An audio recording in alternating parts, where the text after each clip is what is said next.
হাদি তাদের মুঠার মধ্যে ছিল না, মুঠার থেকে বেরিয়ে যাচ্ছিল, বা এটা একটু বড় হয়ে যাচ্ছিল যে তাদের মুষ্টিতে আর ধারণ করা সম্ভব হচ্ছিল না, তখন এটাকে মেরে দেওয়া হয়েছে।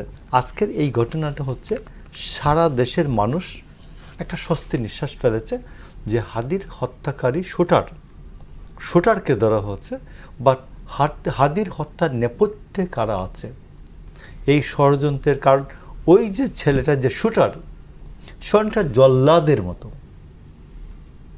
তো এর সাথে আরো কারা আছে এদেরকেও তো মানুষ জানতে চায় না? চায়। সারা দেশের মানুষ স্বস্তির নিঃশ্বাস ফেললো, হাসি খুশি।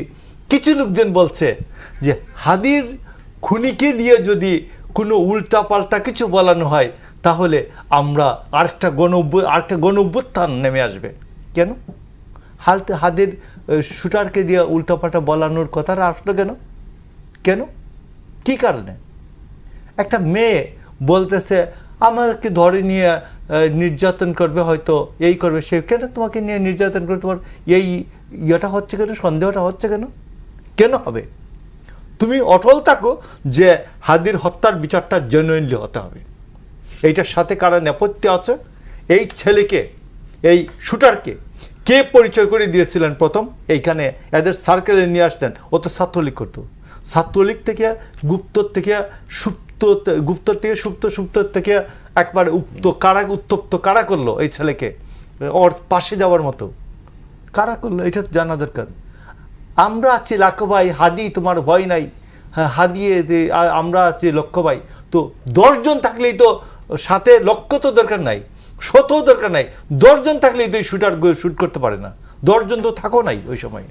এইটাকে হাদিকে বেচতে গেছো, হাদিকে বিক্রি করছো, হাদিকে দিয়ে ব্যবসা করছো, হাদিকে দিয়ে একটা জোর জবরদস্তির প্রসেস তৈরি করছো, হাদিকে দিয়ে একটা ভাঙচুর, ও প্রথম আলো, ডেইলি স্টার, উদীচী, ছায়ানট এগুলির উপর একটা তাণ্ডব চালানোর প্রসিডিউর তৈরি করছো।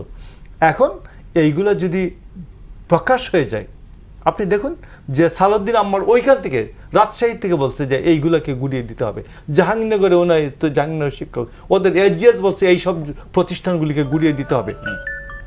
তো এটা কেন হলো? তো এই জন্য আমি বলছি যে হাদি হত্যার পেছনে, এবং হাদির দেখবেন যে আপনি বিএনপি, হাদির বক্তব্য আমার কাছে রেকর্ড আছে, আপনাকে শোনাতে পারি। হাদির বক্তব্য হচ্ছে যে বিএনপি যদি এইরকম খুন খারাপি করে থাকতে চাইতো ক্ষমতায়, তাহলে 2006 ক্ষমতায় থাকতে চেষ্টা করতো। তো এই বক্তব্যটা বিএনপির পক্ষে যাইতো, এবং আমার মনে হয় হাদি তাদের মুঠার মধ্যে ছিল না, মুঠার থেকে বেরিয়ে যাচ্ছিল, বা এটা একটু বড় হয়ে যাচ্ছিল যে তাদের মুষ্টিতে আর ধারণ করা সম্ভব হচ্ছিল না, তখন এটাকে মেরে দেওয়া হয়েছে। তো এই সিদ্ধান্তটা কোথা থেকে আসছে, কিভাবে আসছে, এটা তো আমার মনে হয় তদন্ত হওয়া দরকার।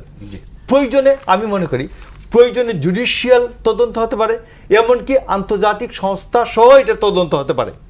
বাট আমি মনে করি হাদির তদন্তটা, হাদির বিচারটা জেনুইনলি হওয়া উচিত। এতে কে কি হইলো, কার কি হলো, কে কি প্রকৃত সত্যটা উন্মোচিত হওয়া উচিত। খুশি হবেন না অখুশি হবেন এটা গভর্নমেন্টের দেখার প্রয়োজন নাই। সবসময় সবকিছুতে জনপ্রিয়তা অর্জন করা যায় না, সবকিছুতেই লাভবান হওয়া যায় না, বাট সত্যটা উদ্ঘাটনের জন্য তার সমান ঝুঁকি নেবেন আমি মনে করি।